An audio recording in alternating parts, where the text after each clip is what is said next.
Fala pessoal, tudo bem com vocês? Vamos aqui para mais um vídeo, mais um desafio de matemática, né? Agora nós temos aqui o sexto desafio. Nesse desafio ele propõe aí uma prova matemática que determinada sequência, quando você soma ela sempre vai dar um número quadrado perfeito, né? Uma soma de cubos aí pegando como base os números naturais, tá certo?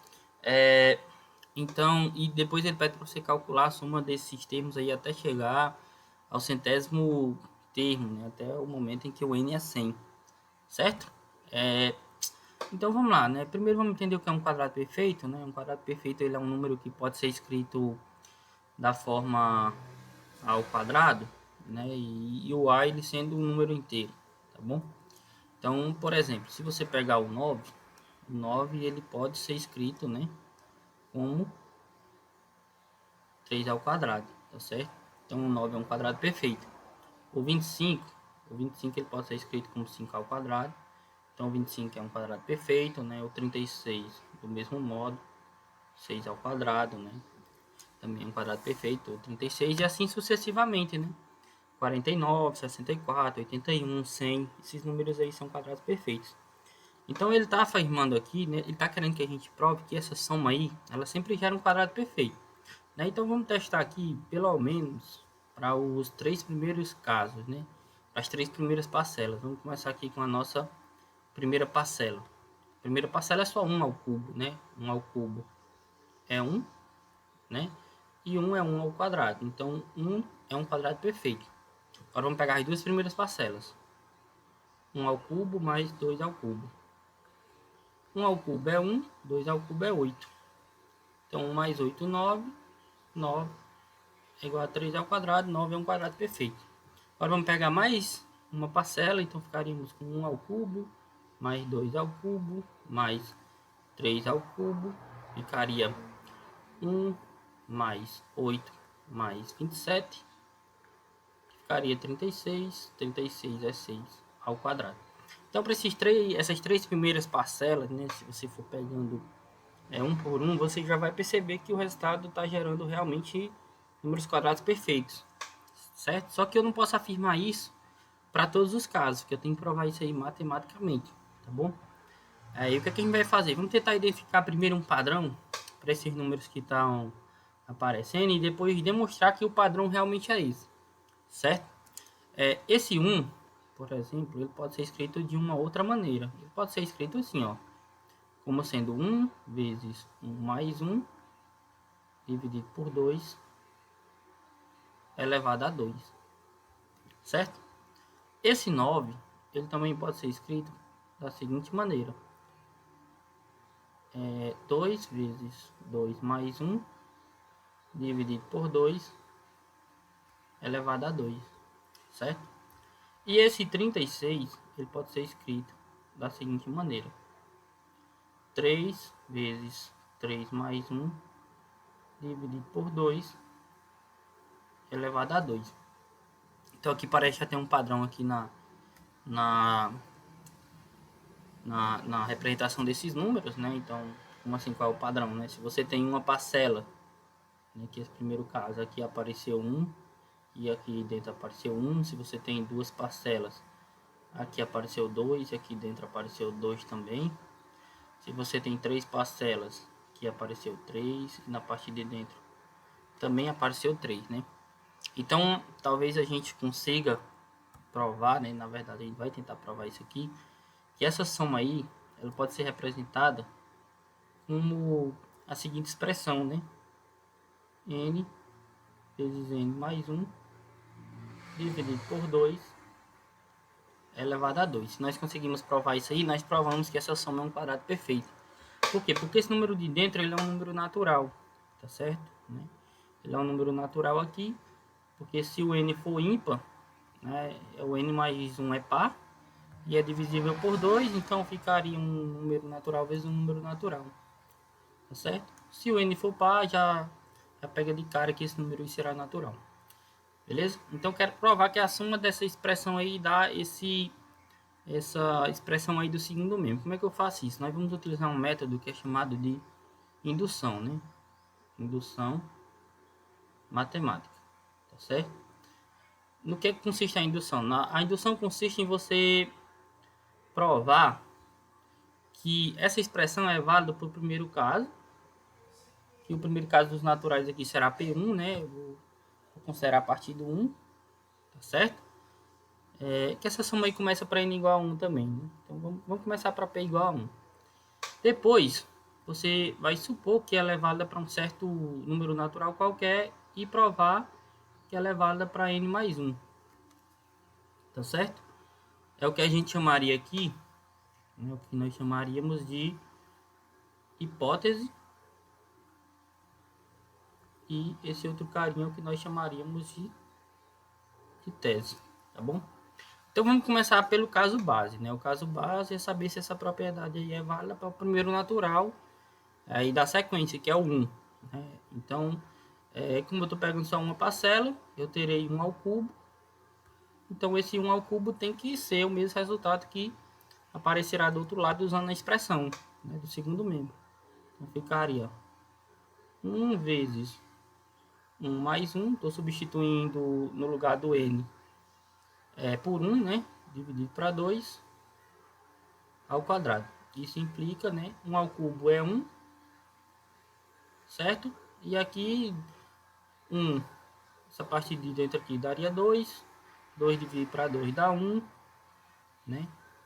1 vezes 1 dá 1, 1 ao quadrado é 1. Então, a primeira parte a gente acabou de fazer, né? Que é verificar se a propriedade é válida para o primeiro natural. Então, ela é válida para o primeiro natural. Agora, nós vamos para a nossa hipótese e para a nossa tese, tá certo? Então, a primeira parte aqui já foi realizada. Beleza, vamos para a nossa hipótese. O que é que a nossa hipótese vai dizer, né? A nossa hipótese, ela nos diz que essa propriedade é válida para algum n qualquer.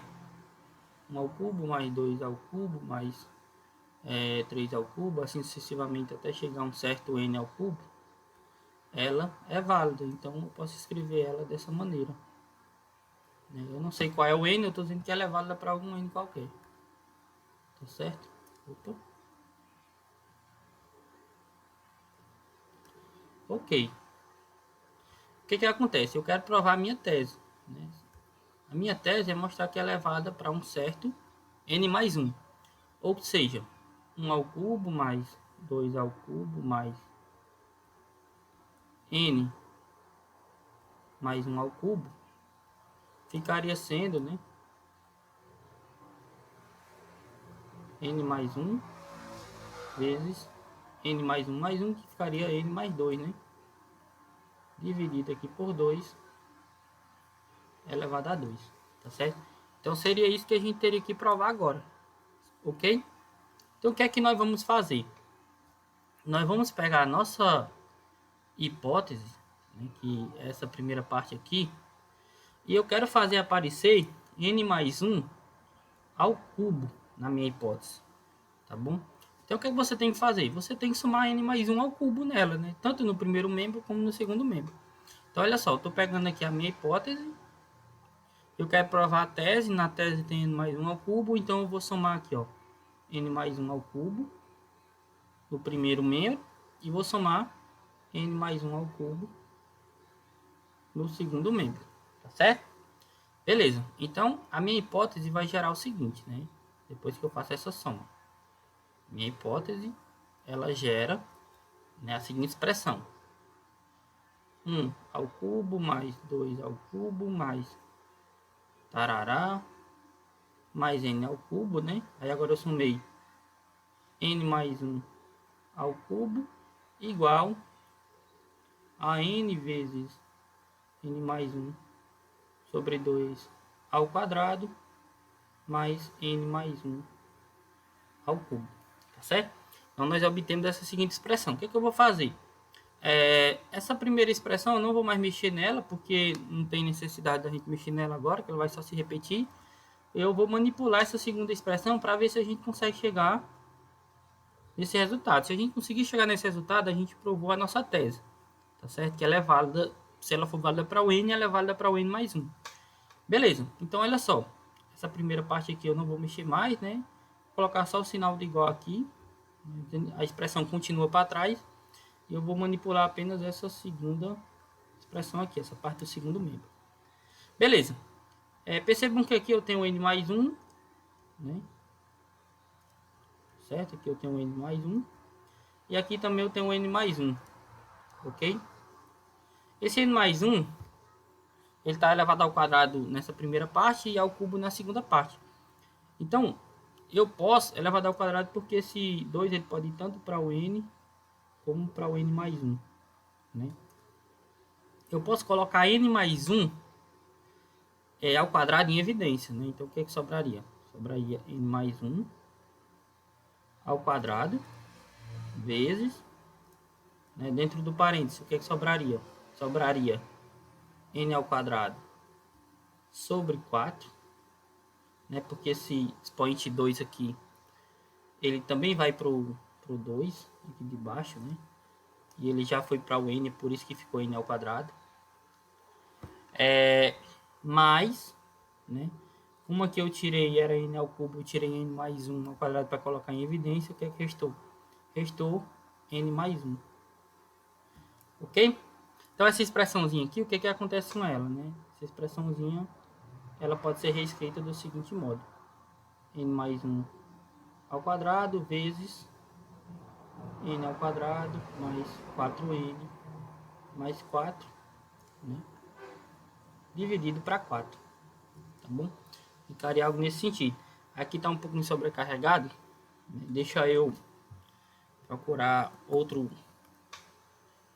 slide aqui para a gente poder dar continuidade, né? Só um minutinho, eu vou adicionar um outro slide aqui em sequência. Ok, então vamos lá. Ó, só organizando aqui o que foi que nós encontramos.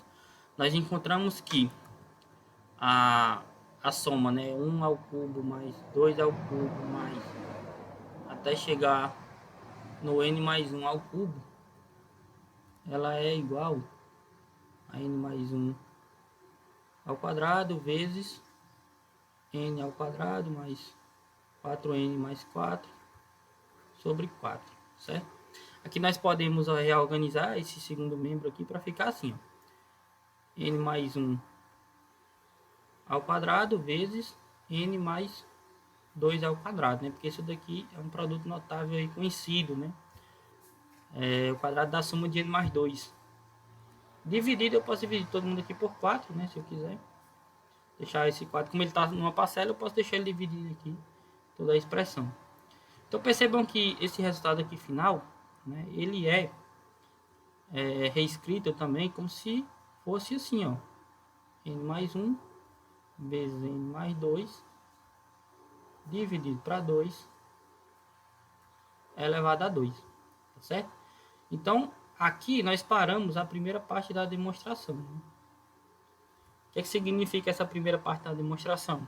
Significa que a gente conseguiu provar a nossa tese, né? Porque ó, eu queria provar que justamente esse somatório aí para n mais 1 ao cubo, né? Quando fosse até n mais 1 ao cubo, daria esse resultado. E foi justamente o que a gente encontrou aqui. Ou seja, essa nossa primeira parte aqui, ó, ela é verdadeira, né? Tá bom? Então nós acabamos de provar que esse somatório aí de números cubos, né? De cubos de números naturais, ele é um quadrado perfeito, tá certo? Então seria nesse sentido que a gente faria a demonstração. É um pouquinho trabalhosa mesmo essa demonstração, né?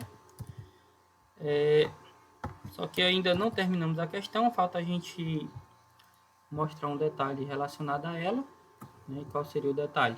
Saber qual é a soma até o centésimo termo.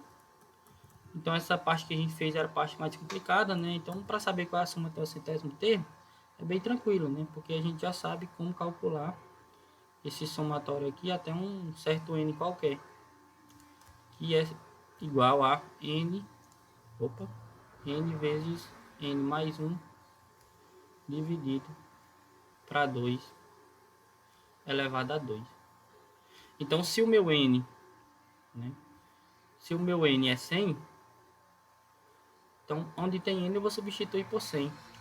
1 ao cubo mais 2 ao cubo mais tarará até chegar no 100 ao cubo é igual a 100 vezes, né,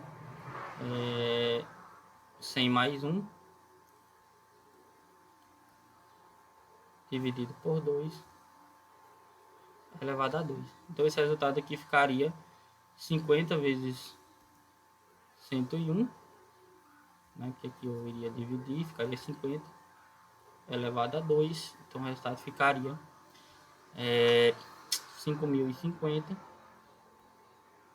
elevado a 2, né? 5.050 elevado a 2, nós ficamos com o seguinte resultado, né? Vou colocar aqui agora para a gente, que seria 25.502.500, certo? Então aqui a gente finaliza a nossa questão. É uma questão bem interessante, é uma questão um pouco longa, né? Mas esse é o método que a gente utiliza para resolver questões desse tipo, né? Que é o método tipo, que é o método de indução matemática. Então é isso, pessoal. Espero que vocês tenham gostado, né? O vídeo realmente é um pouquinho longo, mas espero que tenha dado para compreender. Valeu, pessoal. Até a próxima.